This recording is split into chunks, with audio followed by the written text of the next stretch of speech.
management and staff of WDEV. We welcome listener feedback. Email your comments to wdev@radiovermont.com. And now, here's Eye on the News with commentator John McClory.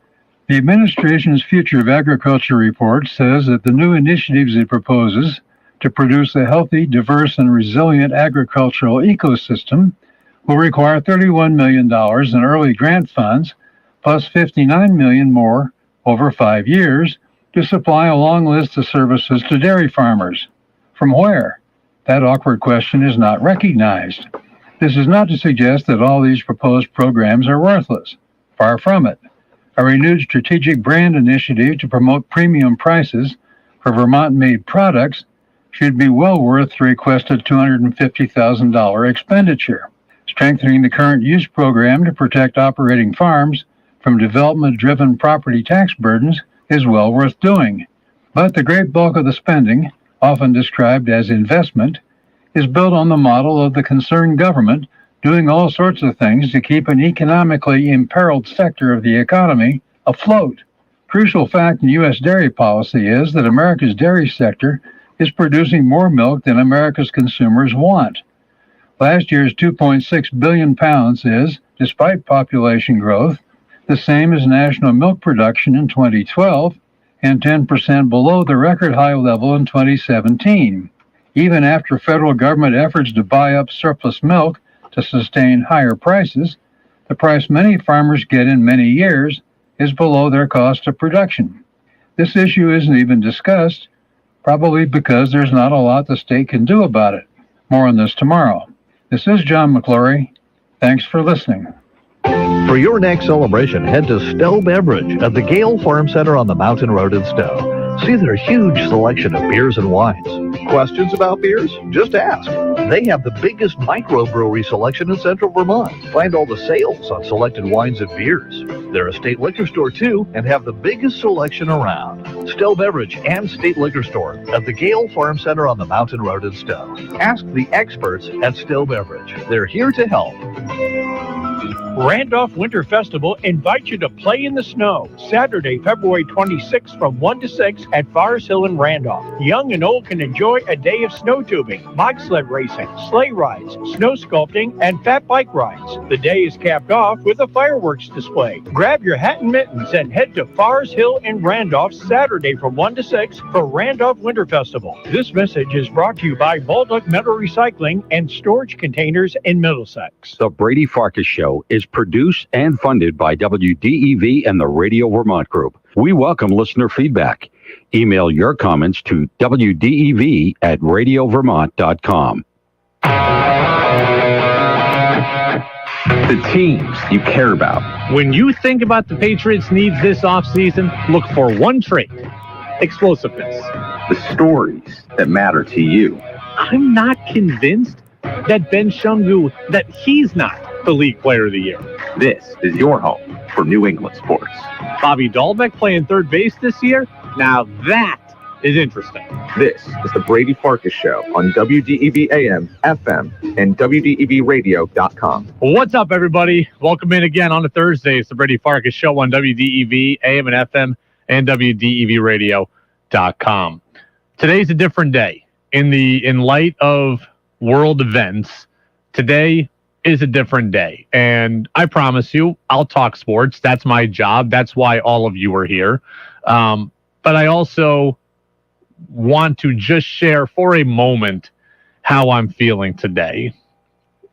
Honestly, today, I'm just sad. And I have found myself very distracted today. Again, look, this is not a political show. I am not a political commentator. I can't tell you a whole lot about what's going on or why, other than what I've watched and learned in the last 24 hours. I'm not going to pretend to be something that I'm not. I'm not all that politically informed, and I'm not all that politically in world affairs engaged. So I can't give you all the details and why all this is happening. What I can tell you is that today I am just sad and I am distracted. We're going to do the show. We're going to do the show as we always do. It's going to be a lot of fun like it always is. I hope that this show can be a distraction for you in a positive way for the next 75 minutes or so until we go up to high school basketball. But I want you to understand that as we're having fun today and as we're talking about sports, that I understand that we're doing our show against the backdrop of very serious world issues. And my one thought that I kept coming back to on this was, as I was thinking about the show last night, as I was putting it together early this morning, and I was putting it together this afternoon as well, I just kept coming back to one thing. I'm sad that we're in this place. We literally are 4 days removed from the Olympics. We're 4 days removed from seeing the best that the world has to offer. 4 days removed from seeing athletes from all over the world coming together. We're 4 days removed from seeing people supporting and rooting for each other and bringing together countries and cultures that aren't usually together. A week ago, we saw the best of humanity, and today we are seeing the worst. And that makes me sad. But again, we're going to do our best to be a positive distraction. We're going to have a lot of fun. We go up until 6:45. High school basketball today is on the way. Spalding at Williamstown on the boys' side. You can get in, as always, on the Napa-Morrisville, Napa-Waterbury text line, 802-585-3026. You can, that is your locally owned Napa stores in Waterbury and Morrisville. Text line also is open in on the Facebook Live chat as well as YouTube Live. Remember, you can watch us there. Bob is getting in, telling me why all this conflict in the eastern part of Europe is happening. Thank you for your political commentary, Bob. I appreciate you. Ralph up in New York says, I am with you. This turmoil is bad, kind of brings bad sentiment. So I think we all feel it today. Again, we know that our show is being done against the backdrop of very serious things. And today I'm reminded what they always say, right? Sports is the candy aisle of life. And I think there are times where we, and definitely I, take sports far too seriously. And today I'm reminded that it's not that serious. This job is supposed to be fun, and fun is what we're going to have. So that's where we're going to go, everybody. Let go. 5, 4, 3, 2, 1. And here we go. And the opening thoughts are on the Brady Farkas show right here on WDEV, AM and FM, and WDEVradio.com. They're brought to you by Sticks and Stuff and Swanton Lumber, Vermont's most complete locally owned home center. Locations in Enosburg, Derby, Middlesex, St. Albans, and at Swanton Lumber. They're online, again, at sticksandstuff.com. UVM men's basketball won last night, 15-1 in league play. They beat Binghamton by a score of 66-49. And look, it's another win. It's another win on the road. It's another step in going unbeaten since that Hartford loss, which I said was a necessity. So all of that is true. At the end of the day, you walk away seeing the Catamounts won, and winning is good, and winning is a necessity. However, I walked away from last night thinking, that's not a win we should be real thrilled about. That's not a win last night that I feel real good about. 66-49. Defensive effort was good, especially in the first half, but offensively in the second half, the team really, really struggled. And that's the kind of performance overall that should really scare you from UVM as we move towards a conference tournament and a possible NCAA tournament. Let's look at what happened last night. Number one, UVM did not have that third scorer. We have told you all year that having a third scorer was a prerequisite for this team to fully accomplish its goals. Last night, they didn't have that, and the offensive performance really, really sputtered, especially in the second half. Now, UVM got its double figures from Ryan Davis and Ben Shungu. We've said all along, your stars need to play like stars, and your stars need to be able to carry you, and that happened last night. But if you want to be great, you need that third scorer, and last night, there wasn't anybody else. The starters that this team has relied on, they were nowhere to be found last night, and they haven't been anywhere to be found for a while now, and that should concern you. Worry is probably too strong a word, but it should concern you. Isaiah Powell, who was so vital early in this season, scored 2 points last night. And he's gone 5 straight games without being in double figures. That is concerning. Finn Sullivan scored 2 points. He's failed to be in double figures in 9 of the last 10. So all of a sudden, the scoring depth is starting to dry up here in spots, and you just can't have that. It is great for UVM to have 2 elite scorers. Most teams in the league don't have one. I recognize that UVM is still in a great spot in this league, but I'm not trying to just be in a great spot in this league. I'm trying to win an NCAA tournament game. And for a while, UVM had 4 and 5 scorers. Right now, they don't consistently have 3. And you're going to need all 3, I promise you. This team is not going to win a game in the tournament relying solely on Davis and Shungu, because other teams are going to key on them. And those guys aren't going for 25 and 22 respectively. They're going to get stopped to a degree. They're going to get slowed down. It's going to be hard for them. You need a third person to step up.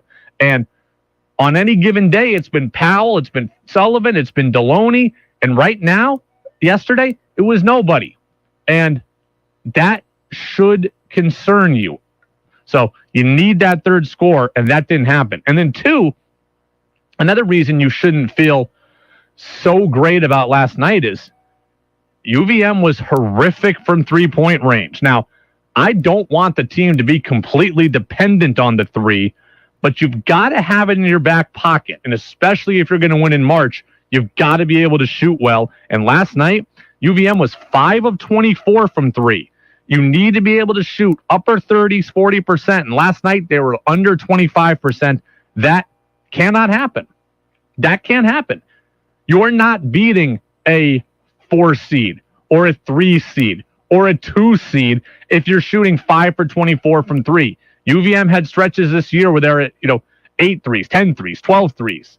They don't have to do that every night, but you can't be shooting 5 for 24. If you're going to take them, you've got to make them with some regularity, and last night they didn't. It's one game.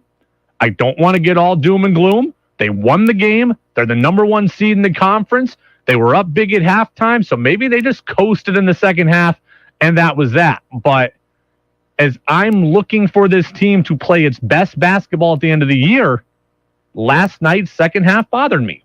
You shoot it poorly. You don't get a third score. Last night, they didn't handle ball pressure really well. Binghamton completely overwhelmed them physically in the second half, and Ryan Davis spoke about that after the game. Yeah, I thought we kind of executed well in the first half, but, the second half, they kind of made an emphasis to get more physical with guys and kind of get up in their space, and, it kind of messed us up a little bit, but I think that it's good for preparation for March and being able to deal with that, because teams are going to throw whatever they can at you to try to win, and we got to take this and learn from it. So physically down low, battling for rebounds was a struggle in the second half.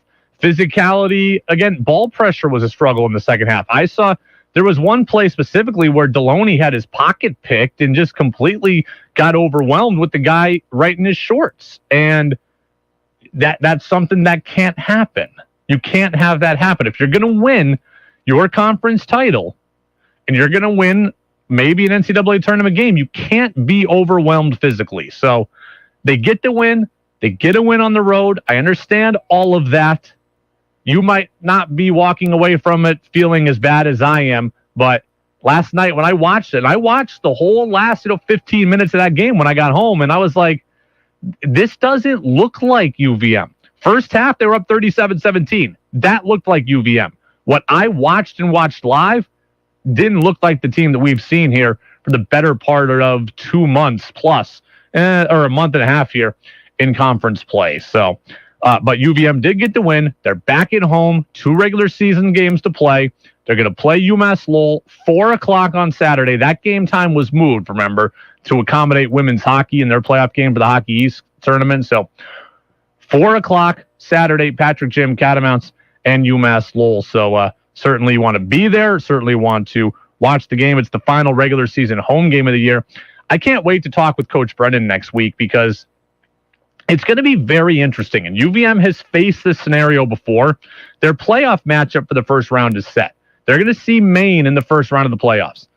Maine is also their final regular season game. So what do you do against Maine in that last regular season game? What does Maine do against you? I mean, is this two teams that are going through the motions, not trying to show off something until they get to the playoffs? Does UVM rest its starters?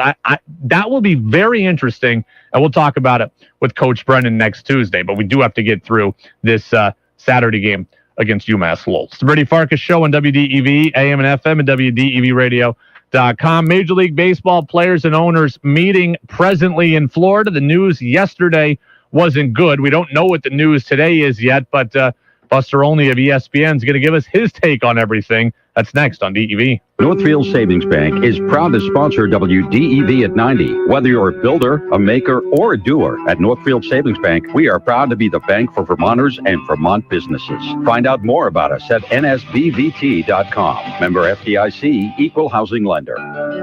Jameson Insurance is an independent agency serving the WDEV listening area that offers local service from local insurance professionals with national depth and resources.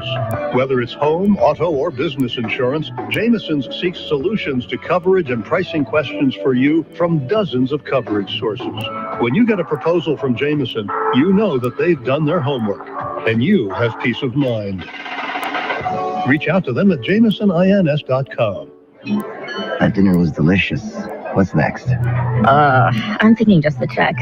Do you frequently have gas, bloating, diarrhea, stomach pain, or loose oily stools after eating? One or more of these symptoms could be a sign of exocrine pancreatic insufficiency, or EPI, and it may be time to talk to your doctor. If you have EPI, Creon may be right for you. Creon, pancrelipase, is an oral prescription medication that treats EPI. Creon replaces enzymes you may be missing to help you break down food properly. Creon may increase your chance of fibrosis colonopathy, a rare bowel disorder. Do not chew capsules or contents, as this may cause mouth irritation. Tell your doctor if you have unusual or severe stomach pain, bloating, trouble passing stool, nausea, vomiting, diarrhea, worsening of painful swollen joints, or allergic reactions. Other side effects may include changes in blood sugars, gas, dizziness, or sore throat and cough. These are not all the side effects of Creon. Talk to your doctor about Creon, the #1 prescribed EPI treatment, and visit gocreon.com. That's GOCREON.com, or call 1-800-633-9110. My Alzheimer's diagnosis was hard to take, but early detection allowed us to take control of the situation together. Talk to your family about seeing a doctor. Go to alz.org/time to talk. A message from the Alzheimer's Association and the Ad Council. Bargain Hunters. The Trading Post online marketplace is where you can get deeply discounted deals, massages, memberships, Vermont flannel gift cards. Right now, get a $25 gift certificate to Valley Bowl and Randolph for $20, a $50 gift certificate to Twin City Family Fun Center for $40, and a Modio Rec 1-year family membership valued at over $500 is just $350. Find a full listing of these deals and more at WDEVradio.com. Your chance to be part of the show is on the text line at 802-585-3026. All the insight into everything going on in baseball. It's time for our weekly conversation with ESPN baseball insider and Vermont native, Buster Olney. I'm just about ready to bet the family farm in Vermont. On the Brady Farkas Show on WDEV AM, FM, and WDEVradio.com.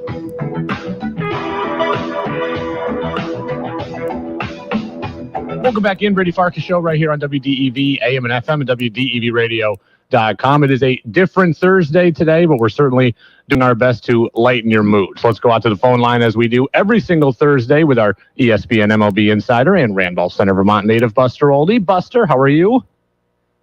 I'm hanging in there, Brady. How are you doing? Yeah, let's get to baseball and let's get to the labor stuff. I got some hopefully better stuff to talk about after, but Monday seemed like a good day. You even tweeted out that the tone was better. Tuesday seemed a little worse, and Wednesday seemed really bad. So where are we now? Well, they haven't moved at all. If you think of it like a football field and, two sides trying to meet at the 50-yard line, what we've seen so far in these talks this week is one side will say, yeah, we're moving from the goal line to the 3-yard line. And the other side will go, well, we're going to move from the 3-yard line to the 4-yard line. Like, they're not close to meeting in the center. And that's pretty discouraging. And Major League Baseball making clear yesterday that if there's not a deal by Monday, that the start of the regular season is going to be delayed, games are going to be lost. I would say this, I feel like that the owners need to take a big step forward in these negotiations, and for lack of a better way to describe it, they need to be magnanimous because they've taken up so much of the financial landscape over the last 6 years. But I also feel like that the players have backed themselves into a corner by a lack of engagement. And I, in this really weird situation, I almost expect that there's going to be a deal by Monday because I think the players are boxed in. And I think they are going to wind up taking a bad deal because the alternative is just unthinkable. It's something that they really can't consider. I actually, because of how this is played out, believe that they will wind up making a deal. Wow. Okay. Buster, I have been very much on the player side, and I think at least a lot of the social media people out there have been on the player side. I'm not saying they're 100% right, but I have largely agreed with the players. I had somebody yesterday raise an interesting counterpoint that said the players have the strongest union of any of the four major sports. They really don't have it that bad. How do you respond to that? Well, I think they have historically, but what I feel like has happened, they've lost a lot of financial ground. Like they blew the negotiations in 2016. And I think what happened in this round of talks is that, they have basically tried to get all that ground back in one fell swoop. I think they would have been much better served to have have conversations about monetizing, individual efforts that Major League Baseball was doing, whether it's last year expanded playoffs or, on-field initiatives to, get players to go along with the idea of hitters standing in a box. All those things could have been explored and they really weren't. And now, they're in this all or nothing corner. So on one hand, I agree with you that I think the owners have been very draconian and very incrementalist in taking financial ground. And a lot of this is on the owners. But I also think the players have done a horrific job of negotiating. And I do think that, on both sides, that when this is over, and I think, as I told you, I think there's going to be a deal put in place and both sides are going to be holding their noses over it. I hope that the leadership on both sides takes a look at who they have and what's been said and ask the question of, we need to get to a better place. How do we do that? So that these two sides are working together for their product. Buster, I've seen this question a lot. People all over the baseball Twitter sphere wondering, do the people in charge of baseball actually like baseball? And everybody's run down the list of their individual owners trying to figure out how much they actually like baseball. Let me ask you this about John Henry. What do you think his stance on all of this is? Well, the fact is that, he hasn't spoken out against the group and been public and come out and said publicly, look, this is not going to work. And that has happened in the past. 1995, Peter Angelos, the owner of the Orioles, did not like the replacement player plan that the owners had in place. And he said, I'm not going to field a team of replacement players. We've had players in the past speak out on their side saying, look, we need to do something different. We have not seen that kind of outlier leadership in this circumstance. And, that means John Henry's a lot like his peers. He and other owners have the opportunity to be in that meeting room to pound their, fist on the desk and say, this is unacceptable. The idea that we're flirting with the possibility of losing the start of the season, because even if we win this negotiation, everybody's going to lose. He hasn't done it. Hal Steinbrenner hasn't done it. Other owners haven't done it. Somebody needs to do that on the owner's side. ESPN MLB insider Buster Olney with us here on the Brady Farkas Show on WDEV, AM and FM, and WDEVradio.com. Buster, let's kind of switch up here. You went viral this week. You're always, you've been a very good baseball reporter for a long time. A lot of things you say go viral, but you were everywhere this week with your report about Freddie Freeman, saying that there's growing skepticism that he'll return to the Braves. Now, you told us that 2 weeks ago, and you thought maybe the Dodgers would be in play for Freeman. My question to you is, as a Red Sox fan, should I be nervous about the Yankees swooping in? Yeah, to some degree. There were conversations between Freddie Freeman's camp and the Yankees before the December 2nd lockout. I wouldn't be surprised to see if they were to explore that again after the lockout. Here's the problem for the Yankees. Whenever the new financial parameters are put in place, it's going to be very difficult for them to carry 4 players making $30+ million. They've already got 2 in Garrett Cole and Giancarlo Stanton, and they want to keep Aaron Judge, and he's going to be in that neighborhood as well. So I just have a hard time imagining that it would be workable for the Yankees to sign Freddie Freeman. Now, is it possible? Yeah. Will they explore it? Yes. But I think it's more likely that Freddie winds up with the Dodgers on, say, a very lucrative 4-year contract. Or, and these are 2 other teams to keep in mind, the New York Mets and the Toronto Blue Jays. That should scare the Red Sox fans, I think, because both of those teams, we initially look at the Mets and we look at the Blue Jays and say, well, they both have first baseman. Mets have Pete Alonso. The Blue Jays have Vladimir Guerrero Jr. Neither one of those players is considered to be good defensively. Well, you know what? If you have an opportunity to sign Freddie Freeman and shift those 2 guys, Pete Alonso, Vlad Jr. to DH, the teams potentially could do that. And both of those teams have worked around the edge, or at least did before December 2nd, on talking with Freddie Freeman. It's 2 other teams to watch. Buster, how much do you think is happening behind the scenes now? I don't know if it's legal, illegal, or what. We know no one's supposed to be talking, but I have this hunch that somehow there's, player to agent, agent to team, and then back again down the phone line. Is that happening, or is truly nobody talking in negotiations right now? Well, I think they're skirting around the edges to some degree. I know that executives' wives' phones have been really useful. Yeah. where there may not be direct contact between a team official and a player, but maybe the staffer's wife gives a call and said, look, I know somebody who who says that maybe this is something that you might want to think about. I know that. I've heard examples of that. So but I think generally speaking that team officials, players have not talked that much. I'll give you an example. Earlier this week, I was in Nashville, and I was talking with Mike Yastrzemski, the son of the Hall of Famer, who now is an outfielder with the San Francisco Giants, Kirk Casale, a Giants catcher, Tony Kemp, Phil Gosselin, other major leaguers working out of Vanderbilt. And Mike Yastrzemski and Kirk Casale were telling me that when the lockout started, they were given a 10-week workout program by the San Francisco Giants. And they've gone through that. Like, they've gone through the 10 weeks. And now I said, so what are you doing now that you've gone through that workout program? They're like, we're just making it up now. Maybe we should just repeat what we got. But there's not conversations going on between players, generally speaking, and executives. Buster Olney, ESPN MLB Insider. Buster, on the Yankees front, interesting news this week that Paul O'Neill is getting his number retired this year by the Yankees. Now, look, I'm not a Yankees fan, so take this with a grain of salt, but I never thought of Paul O'Neill as number retirable worthy. He's an iconic personality, but when I think of the numbers, I don't think like, oh, that guy's a Hall of Famer. I'm probably wrong, and you're going to tell me, but that's my initial thought. No, I would agree with you, and it's a shift from where the Yankees were 25 years ago, where it felt like it had to be an all-time great, a Hall of Famer to potentially have your number retired.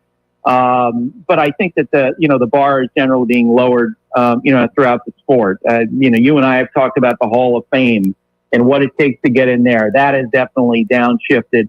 I would say this, I covered Paul's last 4 years as a major leaguer, for the New York Times. I'm really happy for him. He was no doubt the heart and soul of those, the championship teams, 4 championships in 6 years, played in the World Series 5 times in 6 years. And I loved covering him. Paul was someone who was so passionate about what he did. I remember Jose Cardinal, their first base coach, telling me stories about how when Paul would make an out, he'd run past first base and his head would be down, and he would say, "I'll never get another hit." If the team, if he went 5 for 5 and the Yankees won, you couldn't find him as a reporter. He didn't like talking about himself. But if he went 0 for 5 and made an error and they lost, he would be waiting at his locker to talk to you because he felt like he needed to be accountable to teammates. He was a terrific player, not a Hall of Famer, terrific player, but he was absolutely the emotional soul of that team. And Buster, I don't know if you remember this, but he did hit 2 home runs for a sick kid in an episode of Seinfeld. So he was able to do that. So Buster Olney. Yep, exactly. Buster Olney of ESPN. Buster, we appreciate the time as always. Hopefully next week when we talk, there's a deal as you suspect. I hope it's okay for the players that there is, but hopefully there's a deal. All right, Brady. Thank you. Absolutely. There goes Buster Olney. It wasn't 2 home runs. I know some Seinfeld aficionado is going to get me on this. No, it wasn't officially 2 home runs for the kid by Paul O'Neill. It was a triple with a throwing air charge to Martinez. So there you go. I know my Seinfeld. It was a triple, and then Kramer says, that's just as good. I think Bobby was the kid's name. That's just as good. So there you go. Travis says on the Facebook Live feed, remember, you can get in on the Napa Morrisville, Napa Waterbury text line. Also on Facebook Live, you can get in too. So Travis says, I hope with everything going on in the world, this is baseball's opportunity to give Americans something positive. I hope they don't miss this opportunity, COVID, Russia, the economy, etc. I have thought that too, from the standpoint of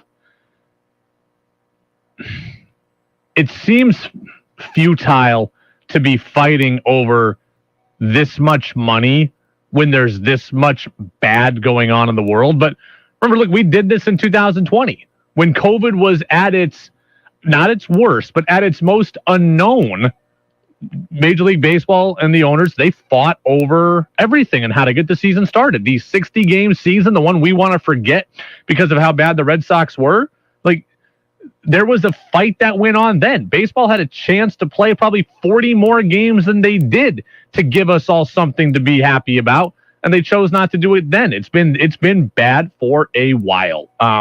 It does feel, again, futile to fight over this much money when there's this much other serious stuff going on, but this is where we're at. Buster Olney said a lot of interesting things there. Our staff is already busy at work cutting up that interview. So we're going to have a couple of takeaways from Buster's interview, including one thing he said that should really make Red Sox fans nervous. We'll tell you what that is. That's next on the Brady Farkas Show here on WDEV, AM and FM, WDEVradio.com. We're streaming on the WDEV radio app, and now we're watchable, everybody. There you go. I made some jazz hands for the Facebook Live crew and the YouTube Live crew. We'll be right back on DV. This is WDEV, Vermont's news station, owned and operated by the Radio Vermont Group. From the top of Sugarbush, 96.1 FM, WDEV Warren and Waitsfield, 96.5 W243 Barrie, 98.3 W252 CU Montpelier, along with our founding station, AM 550 WDEV Waterbury Montpelier, streaming at WDEVradio.com. 90 years of serving Vermont, the friendly pioneer, WDEV. This is CBS News on the Hour, sponsored by Dell Small Business. I'm Matt Piper in New York. The people of Ukraine are already fleeing their country for a safer one. It has not even been 24 hours since a Russian invasion, but already dozens are dead, and there are fears the Russians could occupy major cities in the coming hours. This woman fled Kyiv to Poland and is holding out hope through tears. I am very saddened. I am still hopeful. I believe in humanity. I believe in good in people, and that situation still can change. That West Europe and America would help. I'm Linda Kenyon at the White House. President Biden says Russian President Putin is the aggressor. He chose this war and will suffer the consequences. Those consequences include tough sanctions against more major banks in Russia. That means every asset they have in America will be frozen. And Mr. Biden says those sanctions will extend to Russia's elite and their families. These are people who personally gain from the Kremlin's policies, and they should share in the pain. Mr. Biden added U.S. troops in Europe are not there to defend Ukraine, but to help the NATO allies. CBS News has learned the state border guard in Ukraine is not allowing male citizens 18 to 60 to leave. CBS's Holly Williams says they may need to fight. Ukraine has now declared martial law. One official says that they are distributing weapons to veterans and volunteers. There are protests nationwide for what Russia and Vladimir Putin have done. Stand with Ukraine! Protesters from Chicago to Austin to Denver to outside the White House, some calling for stiffer U.S. sanctions. U.S. Secret Service tells CBS News they arrested a person outside the Russian embassy in D.C. after the word murder was spray painted outside. For Ukrainian Americans like Michael Sawku, it was a sleepless night with more ahead. What is this moment like for Ukrainian Americans? Surreal. Frankly speaking, surreal. Ukrainian American charities are seeking donations, tens of thousands of boxes just shipped from South Florida. Scott McFarland, CBS News, Washington. CBS's Elise Preston on the sticker shock here in the U.S. over what's happening thousands of miles away. Russia supplies 10% of the world's oil, and the prospect of disruptions has driven the price over $100 a barrel for the first time since 2014. It's pushing gas prices up past $6 a gallon in Los Angeles County, with the national average already at $3.54 a gallon. I was shocked to see the prices. Other quick news, a federal jury has found Minneapolis police officers Thomas Lane, Tu Tao, and J. Alexander King guilty of violating George Floyd's civil rights during his deadly arrest. The Dow gained 92. This is CBS News. Dell Technologies advisors are here with the right Windows PC and tech solutions so you can stop at nothing for your customers. Call an advisor today at 877-ASK-DELL. A start to a simpler experience with Windows 11 Pro. Now more than ever, Vermonters are eager to get out and about. And Vermont's outdoor recreation businesses and organizations are here to help. They build and maintain the trails we walk and ride. They grow and sell the local food that keeps us going, and make and sell the gear that keeps us strong and safe. The Vermont Community Loan Fund is here to help Vermont's outdoor rec industry with our new Trails Loan Program, supporting outdoor recreation and those who make it possible. Trails offers financing and free business resources to help Vermont's trailblazing outdoor rec community grow stronger and more sustainable, generating jobs and energizing our rural economy. The Vermont Community Loan Fund, for over 30 years, Vermont's nonprofit business lending partner. Learn more about Trails and our other biz lending programs at investinvermont.org. That's investinvermont.org. Hi, it's Tara from Green Mountain Solar. Since day one, our goal has been to provide the best solar experience in Vermont. But you don't have to take our word for it. Here are a few of our customers sharing why they picked Green Mountain Solar. I went with Green Mountain Solar because a friend of mine had a really great experience with them. I felt immediately a sense of integrity from start to finish. I'm a firm believer of getting quotes from multiple companies, so we actually had 3 companies come out and he answered all my questions, and frankly he made it so that it was super easy for me, which is, and especially in today's day and age, we have 2 young kids, so the easier it is for me, the better. There's just these panels up on my roof, and they do this job of bringing electricity to the house that runs, everything. If this sounds like the solar experience you're looking for, visit our website at greenmtnsolar.com. It feels like magic to me, to be honest. Make your opinion heard by texting onto the Brady Farkas Show at 802-585-3026. Now it's back to the Brady Farkas Show on WDEV AM, FM, and WDEVradio.com.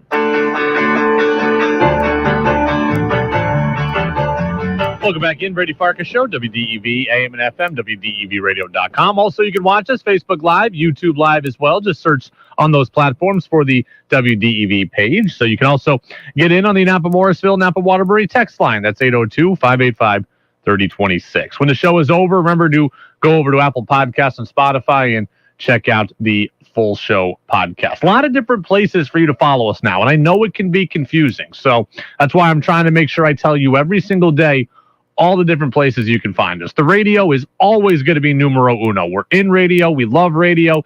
That's how I know a lot of you listen to us. So the radio, always going to be numero uno. But if you're not at a radio, if you're not in your car, or you're far away from the radio in your house, it's good to have options. So the podcast channel after the fact, Facebook Live, YouTube Live. So we just want you to find us somewhere. There was a lot in there in what Buster Olney said. I checked with the staff at commercial break. That was an 11-minute interview.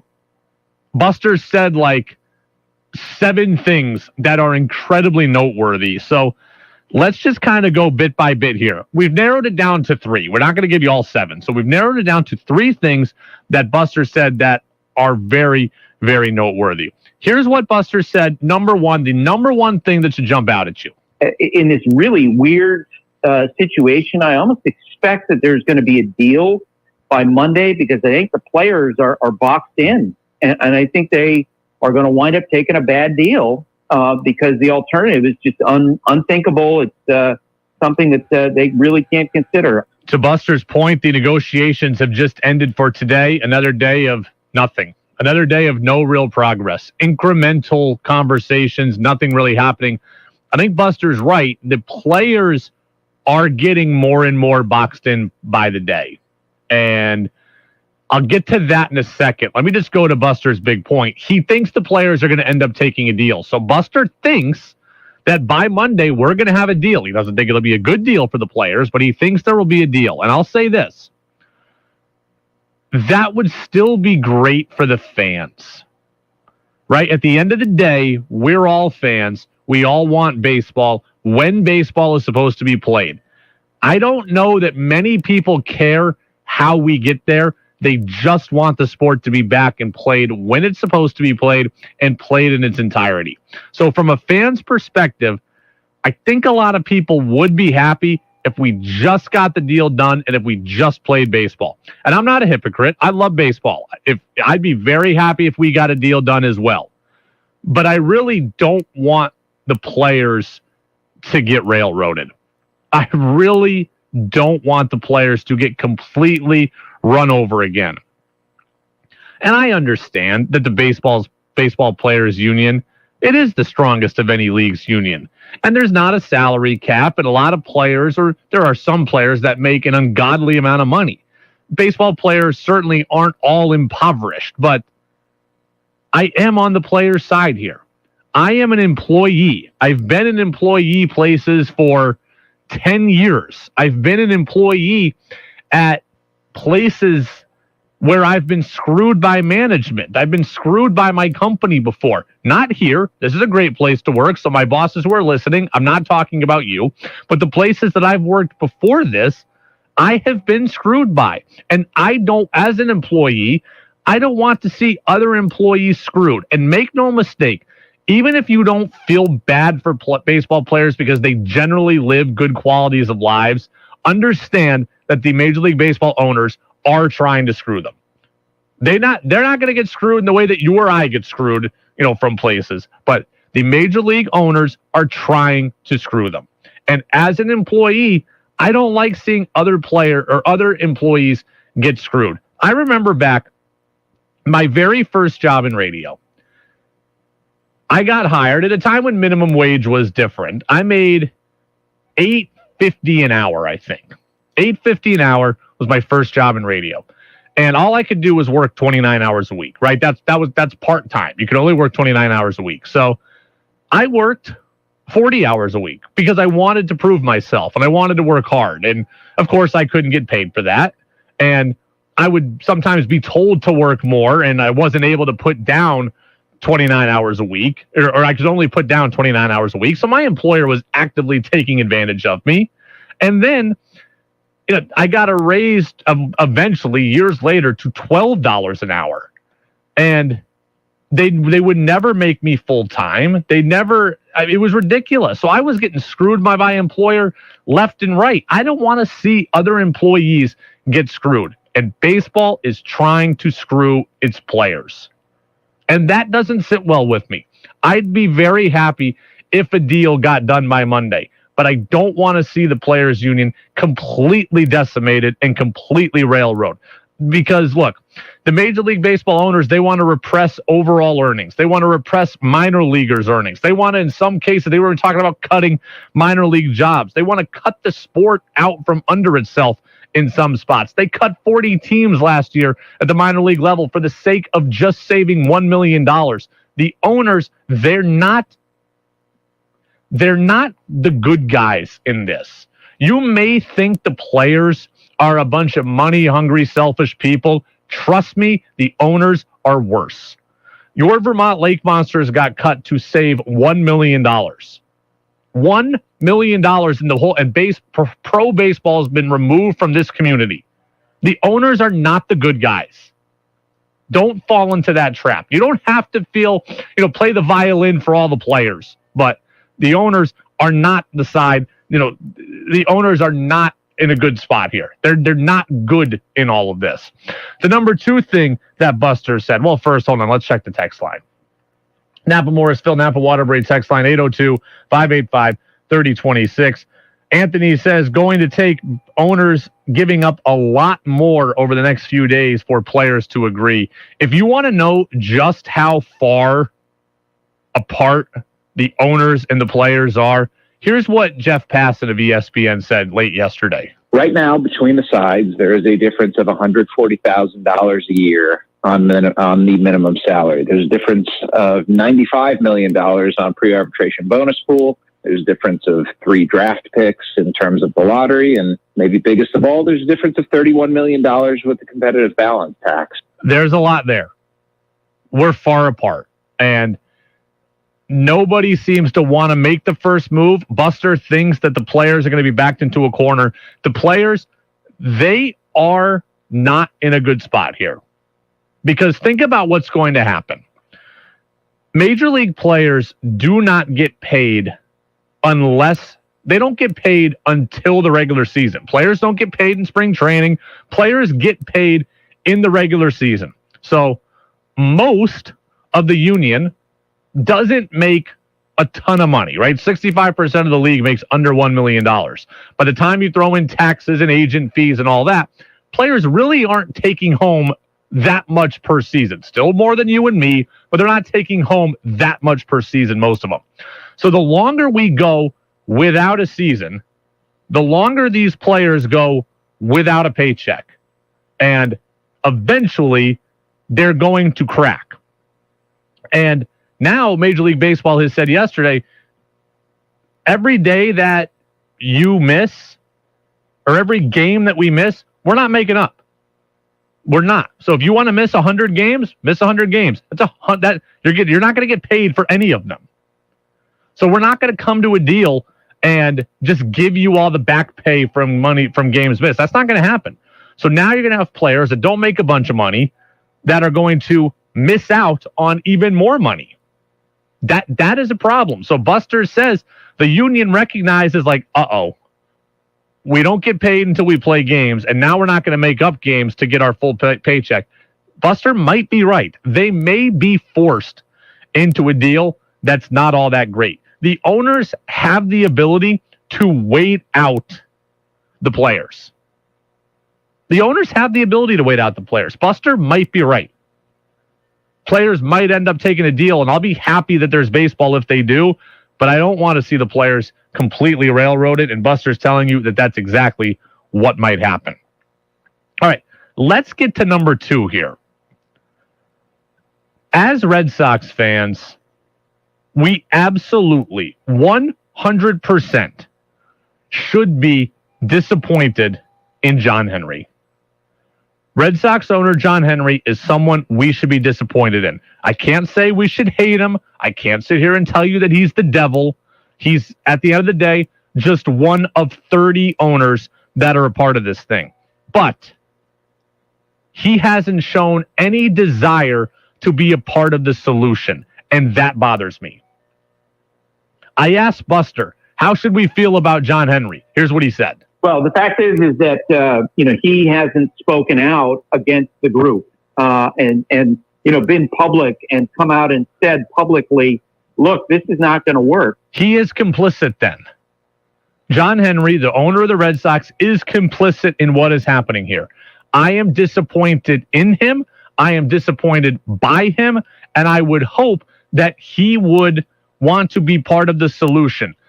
The guys who are big team owners, Yankees, Red Sox, Dodgers, Cubs, they should be wanting to get their brands and their organizations back on the field. And John Henry has not been willing to do that. And that bothers me. And here's the crazy thing.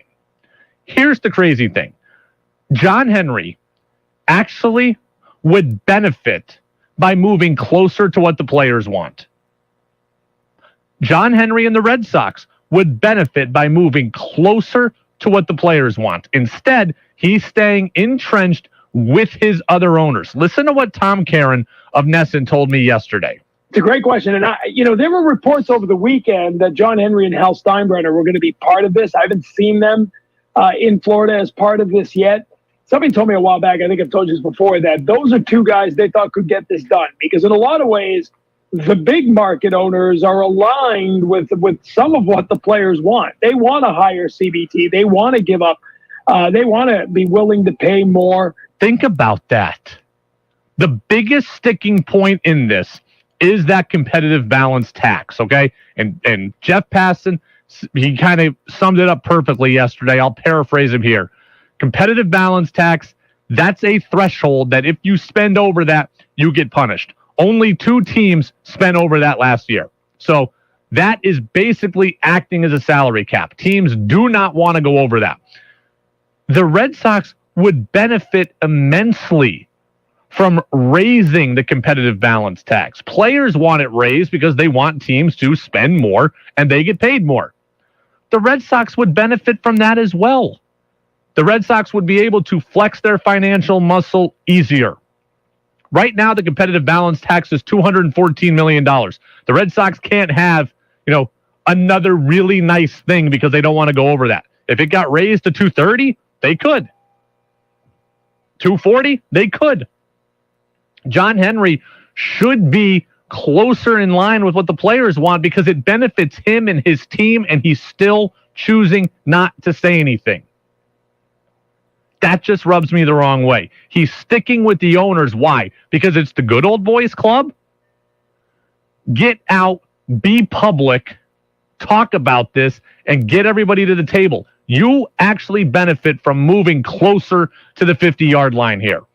If this were the NFL and something was going to benefit Jerry Jones, could you really see him sitting on his hands and just doing what everybody else does? I can't. If there's something out there that could benefit the Dallas Cowboys, don't you think that Jerry Jones would raise hell and come public and be, and convince people to come over with him? I do. John Henry has a chance to do that too, and he's not.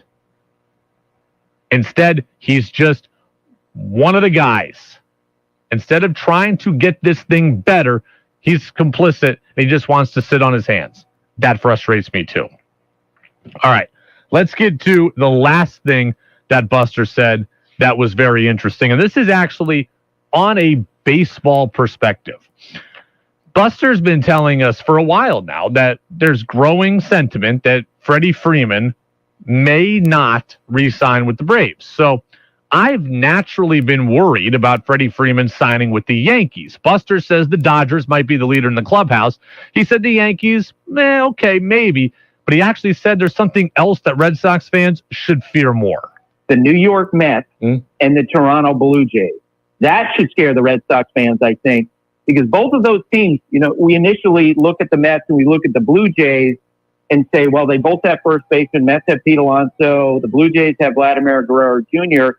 Neither one of those players is considered to be good defensively. Well, you know what? If you have an opportunity to sign Freddie Freeman and shift those two guys, Pete Alonso, Vlad Jr. to DH, the teams potentially could do that.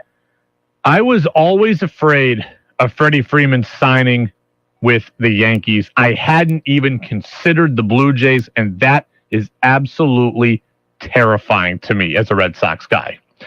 That's a Blue Jays team that already mashes. And if you add Freeman, they get better defensively and they become the best offense in the American League. And oh, by the way, they were already probably right on the border of being the best offense in the American League last year.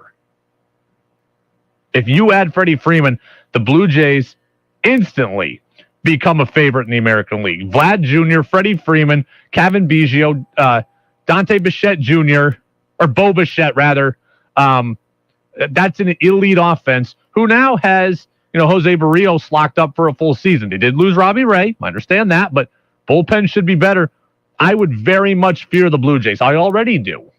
And if they get Freddie Freeman, I would fear them a whole lot more. And I got to say this. I know the lockout's not over. I know that roster building is not done yet. But at this moment in time, I am currently concerned about the Boston Red Sox. I am. I'm concerned about the Red Sox, and here's why. I don't think they're going to be terrible, but do you know who they remind me of?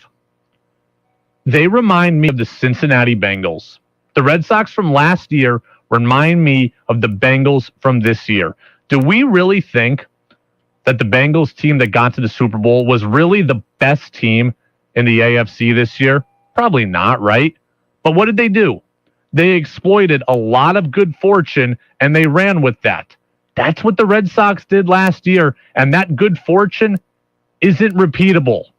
So there's a lot of ground to be made up for the Red Sox as we head into this season. They're not instantly at 92 wins again next year. They're just not. They benefited from a lot of fluky things last season. I'll go back to my Bengals analogy, right? Do you really think the Bengals were the best team in the AFC? I don't. But what happened around them? Well, they got lucky that their division cratered around them, didn't it? Pittsburgh Steelers, Ben Roethlisberger's pretty much done. So they benefited from that. The Steelers haven't been bad at quarterback in 15 years, and the Bengals benefited on the first sign that they were. The Cleveland Browns made the playoffs the year before. Baker Mayfield got badly injured a lot of the year, missed some time. They suffered from massive COVID cases. OBJ out. Jarvis Landry missed some time. Nick Chubb missed time. Kareem Hunt was out. Browns offensive line was done. Like, the Bengals benefited from Cleveland turning into a dumpster fire.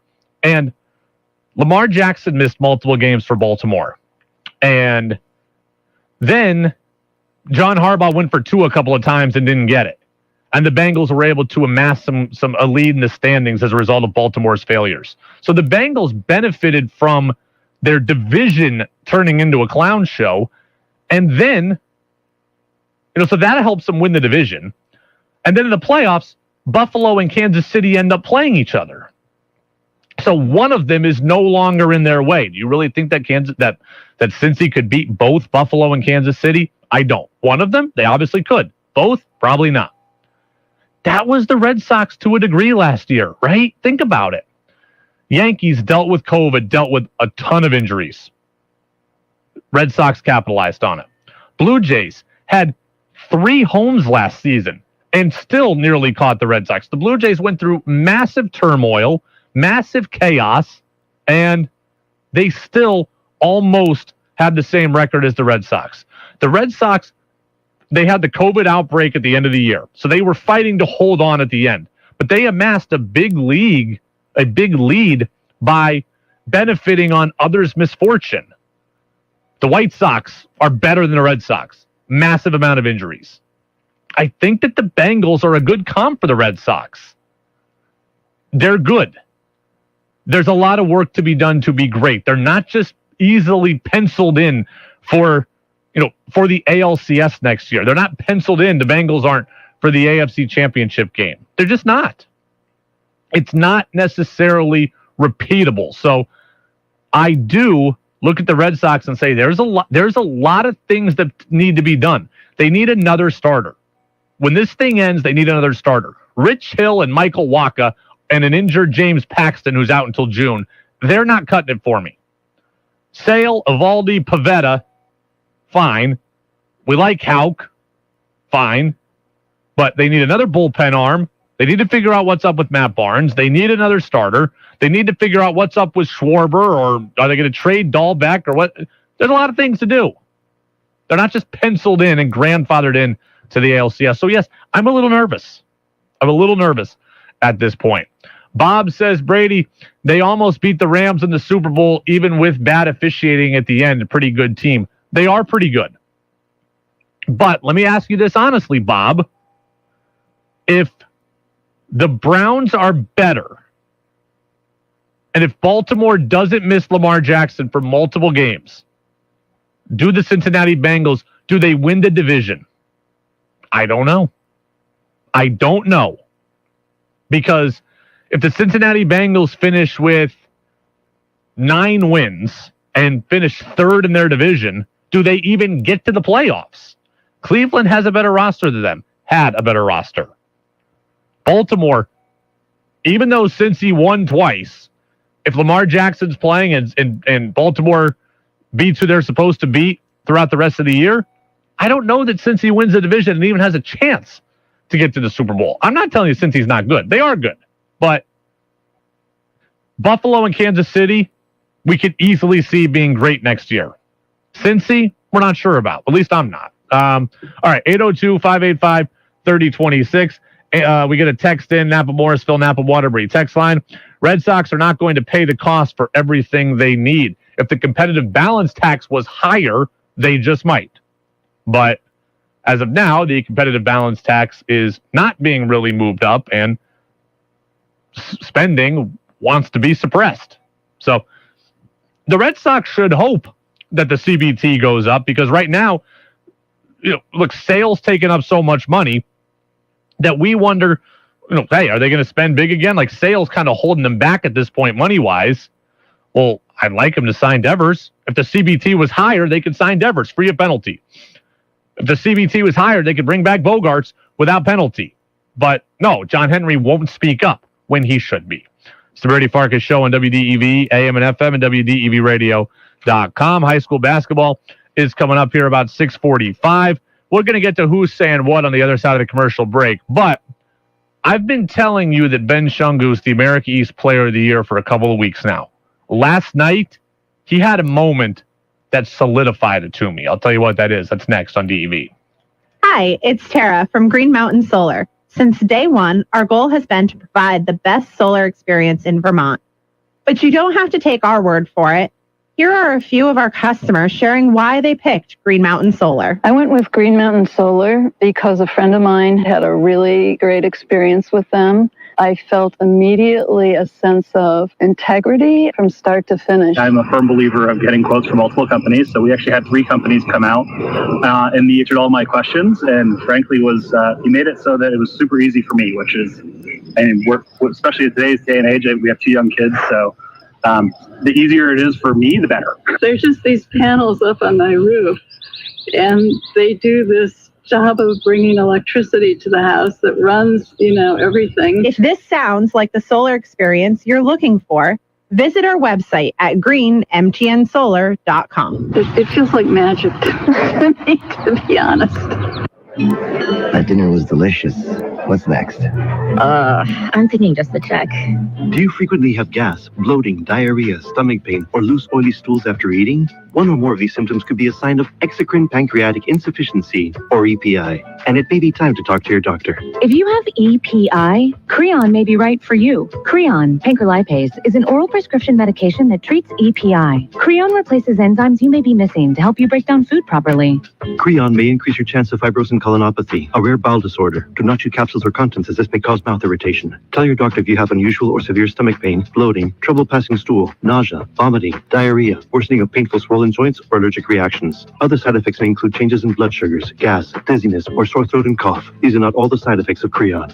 Talk to your doctor about Creon, the #1 prescribed EPI treatment, and visit gocreon.com. That's GOCREON.com. Or call 1-800-633-9110. Early on, WDEV owner Lloyd Squire set the mission. No business or service exists entirely within itself.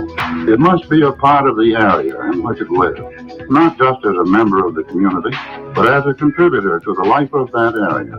Over the decades, we feel WDEV has made valuable contributions, including in-depth news coverage of daily events and major happenings, and expanding our offerings with podcasts and our reach with streaming. Advancements my dad couldn't even have anticipated. What's next? We don't know, but we're hoping you'll help us experience it together. You can support WDEV with a gift of $90 to celebrate our 90 years and help ensure 90 more. You can send checks to P.O. Box 550, Waterbury, Vermont, 05676, or make credit card payments online at WDEVradio.com. We've been on this journey together. Let's continue it that way. Thank you. Want Brady to hear your opinion on the sports stories of the day? Text in at 802-585-3026. Now it's back to the Brady Farkas Show on WDEV AM, FM, and WDEVradio.com.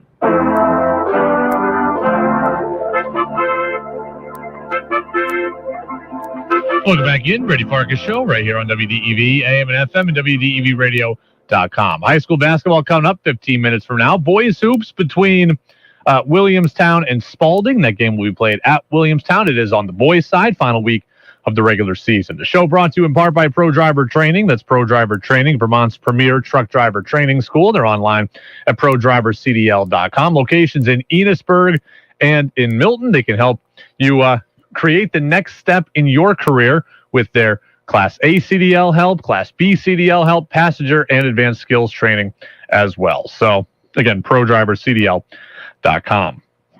Excuse me. Last night proved to me why South Burlington native Ben Shungu is the America East Player of the Year. Last night, there was a moment that solidified it for me. I already knew he was going to win it. He's going to win it. And now other broadcast teams are saying he's going to win it. The Binghamton broadcast crew said it yesterday. He's the presumptive Player of the Year. There was a moment last night that kind of crystallized the whole thing for me. At one point, Vermont had a 23-point lead against Binghamton. It got evaporated down to, I think, 11 in the second half. And Binghamton had all the momentum, right? They were playing tough defense. They were physical. They were in your shorts. They were hitting shots. The crowd was getting into it. And Ben Shungu came down the floor and hit a jumper, a tough shot, crossover, step back, right in somebody's eye. That's a Player of the Year moment.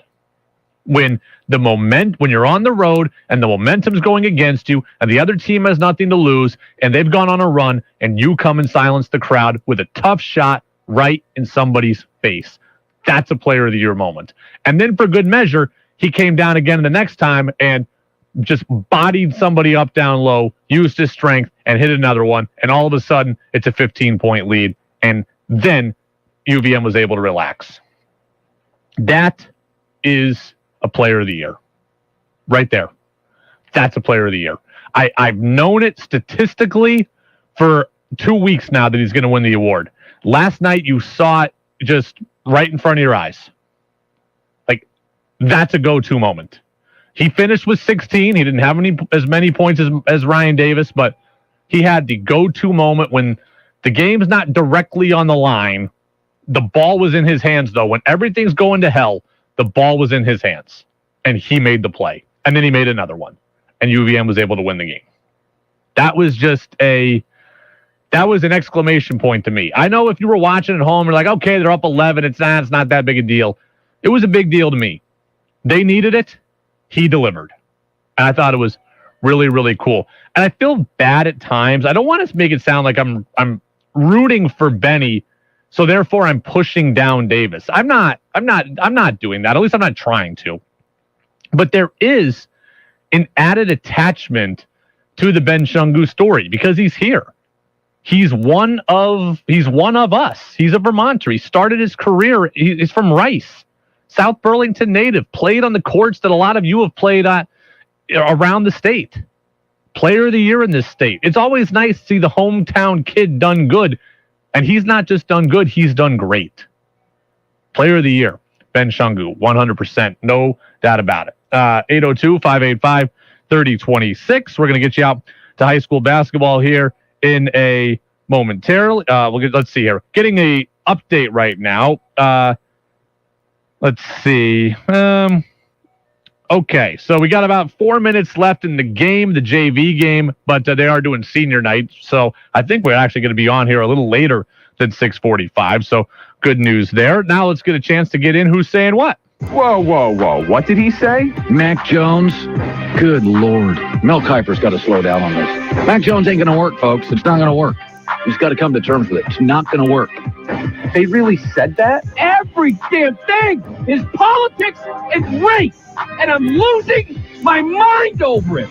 It's time for Who's Saying What on the Brady Farkas Show on WDEV AM, FM, and WDEVradio.com. Who's Saying What is brought to you by Vermont Laser Wash. That's Central Vermont's home of unlimited car washes. It begins at just $20 a month. For a free car wash, the listeners just need to text the word Vermont to the number 30 and then 400. So again, that's 30 and then 400. I've been sitting on this story for a few days. This idea that LeBron James wants to play with his son. Did you see this story? It came out over All-Star Weekend, actually. It came out a few days ago. LeBron said the last year of his career is going to be played with his son. He doesn't care about money at that point. He's going to play with his son his final season. That's what he wants. So we've seen a lot of people give a lot of different takes on this. I don't have the audio of this one. I got an audio of another one I'm going to play here in a minute. But Jay Williams of ESPN said earlier in the week, will a team take Bronny in the draft just to get LeBron? Like, knowing that LeBron and him are a package deal, would you take Bronny to just get LeBron? And I would say, first and foremost, if I were a team executive, I would not do that. If you want to take Bronny because Bronny's really good and he can help your team get better, then I would take Bronny. I'm not taking Bronny just for proximity to LeBron. By the time that Bronny comes out, LeBron's going to be like 39 or 40 years old. He's not going to be able to carry your team. So I'm not going to take a first-round pick on Bronny James just so I can get his, 39 or 40-year-old dad. That's just not something that would be smart. It's not something that I'd have any interest in doing. Then there's all this talk that LeBron could go back to Cleveland. Like, what if Bronny James gets taken by Cleveland and, could LeBron go back? Well, Colin Cowherd of Fox Sports Radio had a thought on that. If I ran Cleveland, I'm not trading for LeBron in the next 2 years. I'm not blowing this up. This is a really, and the downside to mobility is LeBron twice has bailed on Cleveland for glamorous Miami and glamorous Los Angeles. How many times do you want to get burned, Ohio? When LeBron says, I'm not shutting the door to Cleveland, who says it's open? I love Colin. Colin is my radio idol. Colin is my favorite, but we got to get the facts straight here because Colin's got them wrong. Colin says, I wouldn't trade for LeBron in the next 2 years if I were Cleveland. I guess maybe or anybody in some cases. I wouldn't trade for him. I wouldn't blow up my great future for a 39, 40-year-old. You don't have to trade for LeBron. Like, let's understand that. LeBron James's son, Bronny, could enter the draft in 2024. 2024 draft. So not in this year's draft, not the 2022, not the 2023, but the 2024. At that point, LeBron James can be a free agent. So there would not be any trading. LeBron absolutely can align his free agency with his son's draft year. LeBron is a free agent after next season. So I don't want to get way into the weeds. Bronny could technically come out next year, too, in the 2023. It's very likely the 2024, but LeBron's a free agent after next year. He can absolutely sign one-year deal after one-year deal until his son is ready to come out. So there is no need to trade, whether it's Cleveland or anyone else in the league.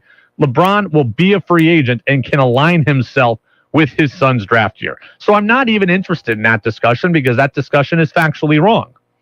The conversation that I am most interested in is, would LeBron James potentially hurt his own son's development for the sake of something selfish to him? Think about that. LeBron wants to play with his son, right? He wants to play with his son very, very badly. That's clear.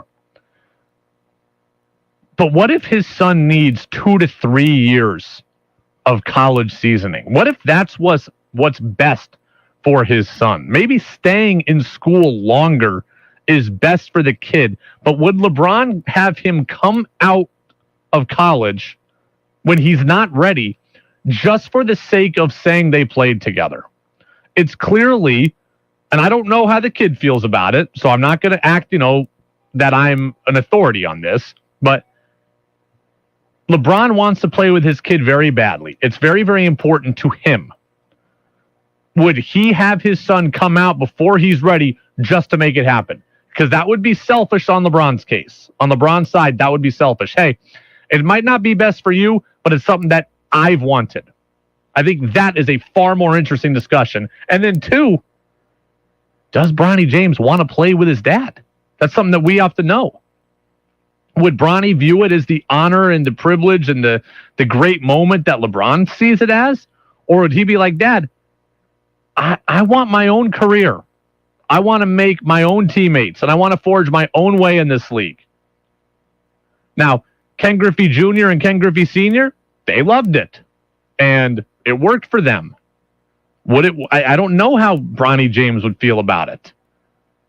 Would you want to play alongside your dad, or would you want a chance to make your own name and have your own career and do your own thing? And when your dad would it be too much to have LeBron James there coaching you every step of your rookie year? I don't know. I think that's a far more interesting discussion, though. Absolutely, far more. Yeah, somebody says, what about the Griffeys in baseball? The Griffeys loved it. They really enjoyed it.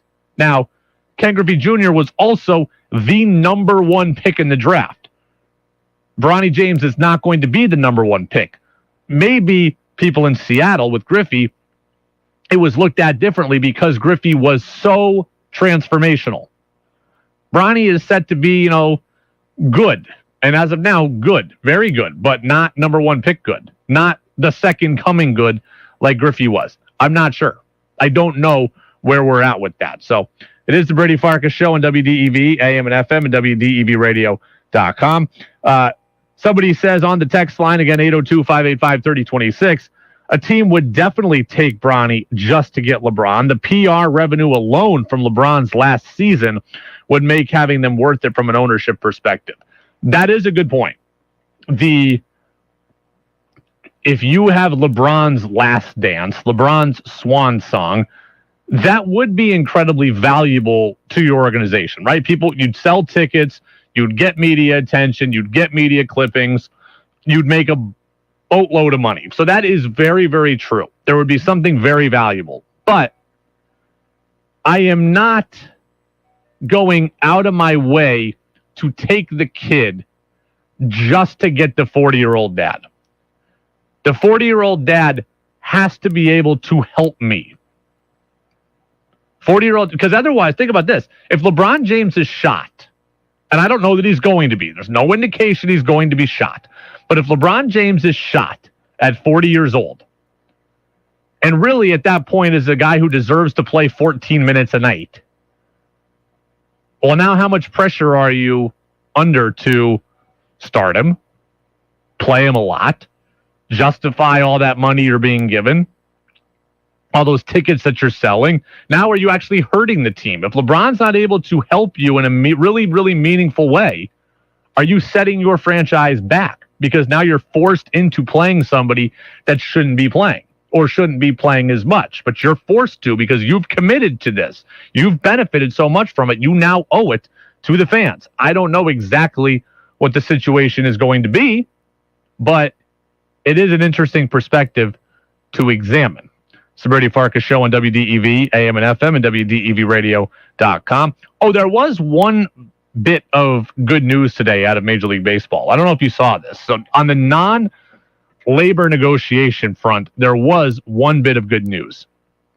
Red Sox team officials are now saying that they don't view Fenway Park as a place that has an expiration date. So basically, they've said, we have made renovations to Fenway, we've made it structurally better, and we believe we can play here for a really long time. That's good news because Fenway, I want to say, is like 108 years old. I think maybe it's 110. Whatever year the Titanic sunk is the year Fenway was built. It was either 1912 or 1914. I can't remember which one. Somebody on the text line might know that off the top of their head. But Fenway's between 108 and 110 years old. I've kind of wondered, just how long can this last? And I can't imagine the Red Sox playing anywhere else. Well, Red Sox people are now telling you, we plan on being at Fenway for the foreseeable future and for really the long-term future. They've invested hundreds of millions of dollars into making Fenway their home and a place they can play for the next several years. So that was good to know because I really can't imagine the Red Sox playing somewhere other than Fenway Park. All right, high school basketball is coming up momentarily. We'll step aside briefly, and we'll come back, and we'll kind of put a bow on the show. That's next here in the Brady Farkas Show on WDEV. WDEV at 90 is brought to you in part by New England Municipal Resource Center, NEMRIC, supporting strong communities by helping local governments since 1986.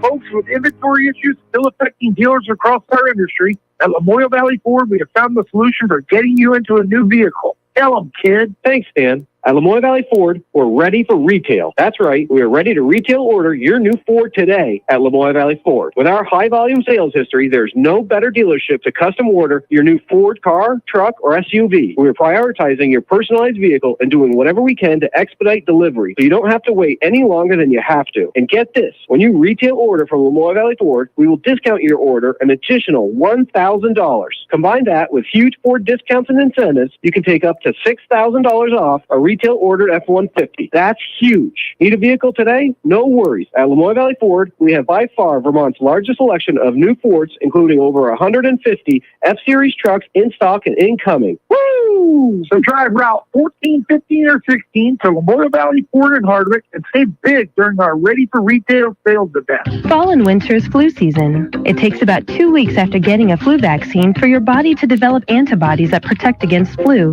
So don't wait. Get yourself and your family vaccinated today. Learn more at cdc.gov/fightflu.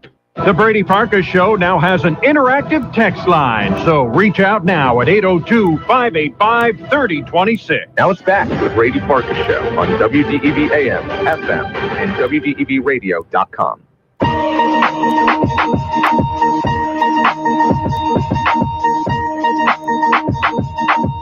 Welcome back in, Brady Farkas Show here on WDEV, AM and FM, and WDEVradio.com. Bob in Moncton says on the Napa Morrisville, Napa Waterbury text line, the previous texter has a great point, Brady. Not only do you get the PR from LeBron's last year, but you get the father and son PR, which may be even bigger, even if it's a winning season or not. Now, see, that brings up a couple of other points for me. If you are a team that's horrible, right? Like traditionally horrible. Like, let me see here. Let me see. Just a total bottom feeder. Like if you are, man, I'm trying to think like who's like way down there this year. And like who's way down there this year that's usually way down there. Because like all the other bottom feeders are now good. Like Memphis is now good. And New Orleans now has Zion. So like, you know, I'm trying to think of which teams are down there this year that are always down in the doldrums here of the Cavs are good this year. All right, we'll say the Pistons, all right, and the Magic. The Magic are in last place in the Eastern Conference. So let's say that you're the Orlando Magic. If you don't profile to be good, and I would say the Magic don't, then you massively benefit from the Bronny and LeBron pairing. Right? It would make you the most relevant you have been ever, but certainly since Shaq and Penny. So I could see you wanting that package. But let's just say that Bronny is good, not great. And he really belongs as about the 25th pick. You know, the Magic are going to have a top 10 pick. So you might be reaching on Bronny, but you'd get LeBron and it would be great for you. But if Bronny gets taken 25th by a team that's very good, well, your designs are winning. So now everybody wants to see LeBron in his final year, and everybody wants to see the kid play. Well, if you're picking 25th and you take Bronny, you're expecting to win. So can you play the kid when he's not ready? Can you play LeBron if he's no longer great? So at some point, like for some teams, it is great to have the PR. Total bottom feeder, PR will benefit you. If you're a good team, having one guy that's too old and one guy that's too young, that could hurt you. So that is something to consider. And then Bob's other point, you know, the father-son PR, we talk about Bronny's development. I am very interested in that angle to everything. If Bronny really needs 2 to 3 years worth of seasoning at the college level, and he goes out after 1 year just to play with his dad, that might not be the best move. And then secondly, if the kid is not ready to play. And now you're going to put the pressure on him of this media frenzy around the father-son storyline. Is that good for him? I almost wonder if it's better for Bronny's career to not be around his dad. Get drafted, go to college for 2 to 3 years, get better, then get drafted, and go to a situation where you can just matriculate at your own rate, and you already have a ton of pressure by being LeBron James' son. But at least you don't have the pressure of performing immediately, because if your dad is there, everybody's around you, the media is never gone, and you have pressure to live up to the storyline right away. Ken Griffey Jr., Ken Griffey Sr., they lived up to the storyline right away. Griffey was good instantly. The father was still reasonably good as well. If Bronny and LeBron cannot replicate that, are you doing the kid more damage than you're actually doing good? I don't know. LeBron wants to play with his son. That is a goal that he has. But if it comes at the expense of his kid's development, emotionally, physically, basketball-wise, is it worth it? Is it worth it? I don't know. But if the pair cannot live up to the expectation, you just might be doing him more harm than good. So, Brady Farkas Show, WDEV, AM and FM, and WDEVradio.com. All right, we're going to set it out to high school basketball here momentarily. Brent Curtis will be on the call from Williamstown as Spalding comes to town on the boys' side. Final week of the regular season on the boys' side. Celtics, by the way, back in action tonight. They're taking on the Brooklyn Nets, and the Celtics come into this matchup in 6th place in the Eastern Conference. This is the start of the second half of the schedule-wise second half of the season, not the nominal second half of the season. Chris Mannix of NBC Sports Boston and Yahoo Sports says the C's, look, they're in 6th place right now. They've won 9 of 10, but he actually doesn't feel that good about them. If they play the Sixers, I don't see them winning that series. I think the Sixers will have some bumps along the way to try to integrate James Harden, but this is going to be a motivated version of James Harden, trying to prove that he's not the player that kind of stunk out the joint at the very end in Brooklyn. And they still have enough talent around Embiid and Harden to be really dangerous. And you have to hope for, if you're Boston, is that somehow you wind up in a 4-5 matchup with Cleveland. Cleveland's really good, but teams like the Cavaliers, which are led by guys in their very early 20s, they tend not to succeed their first go-round. Yeah, you know what, though? And now I agree with Mannix on some of that. I don't think the Celtics would beat Philly. I think Embiid and Harden, I do think they're going to be motivated. And as long as they're healthy, I think Philly is very good. And I do agree that they could beat Cleveland, right? To Mannix's point. But Chicago and Miami are tied for first in the Eastern Conference. Am I really that scared of Chicago? Am I really that scared of Miami? Now, my goal is to not fall down, to an 8 spot or a 7 spot. My goal is to have them maybe come back to the pack. But when I think about them, I mean, DeRozan's very good. Levine is very good. Lonzo's been hurt. So, I mean, he's good. But, beyond that, there's nobody on Chicago that really, really scares me. On Miami, Jimmy Butler, Tyler Hero. Yes, I like Lowry. I don't know. I guess they scare me more. But Chicago, and they're a veteran team. Chicago is a, inexperienced playoff team as well. So the Cavs, you're right, they would be more ripe for the picking. Mannix is right on, but the Bulls would be a team that I would not necessarily be completely afraid of if the Celtics got in a match in with them. So somebody says that Gordie Howe and Sons played together. So there you go. All right. That is going to do it for us here in the Brady Farkas Show. High school basketball is coming up next. Reminder that we want you to tune into the podcast channel on Apple Podcasts and on Spotify. You can also go watch the show back on YouTube. Just search on WDEV, and you can check out the Brady Farkas Show stream there. So we do that every single day now as well.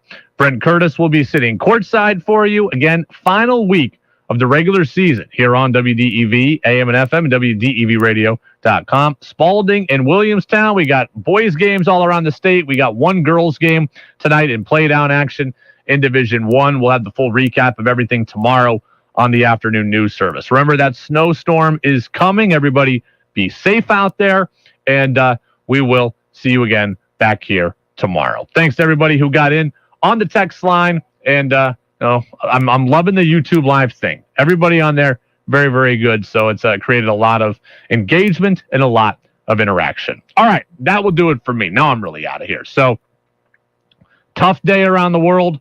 Thank you for allowing me to bring a distraction, and you guys also brought a distraction to me. We'll help each other out. We'll do it again tomorrow. It's the Brady Farkas Show on WDEV AM and FM. Why do I love to teach? I love creating a classroom where my students feel warm and nurtured, learn to work together, and treat each other with kindness regardless of outward differences. I love watching them develop an enthusiasm for learning that will take them through life and give them the skills to do the things that they want to do as adults. I love knowing that I am making a difference. My name is Nora Skolnick. I teach at Randolph Elementary School, and that is why I love to teach. Brought to you by the women and men of Vermont NEA. I'm Danny Schaefer, lifestyle content creator. My little brother had these piercing blue eyes with the ocean. He was just 33 when we lost him. My name is Darren Waller. I had it made, living my dream playing professional football. Then my life hit rock bottom. I had an accidental opioid overdose. If you know someone taking opioids, have a safety plan and talk about it. It can happen to anyone you know or love. It happened to me. Be prepared. Learn how at reversesilence.org. At Northfield Savings Bank, we celebrate the ways you work and why you work. To build a business, to make a brighter future, to do something that matters. You don't do just one thing in your business.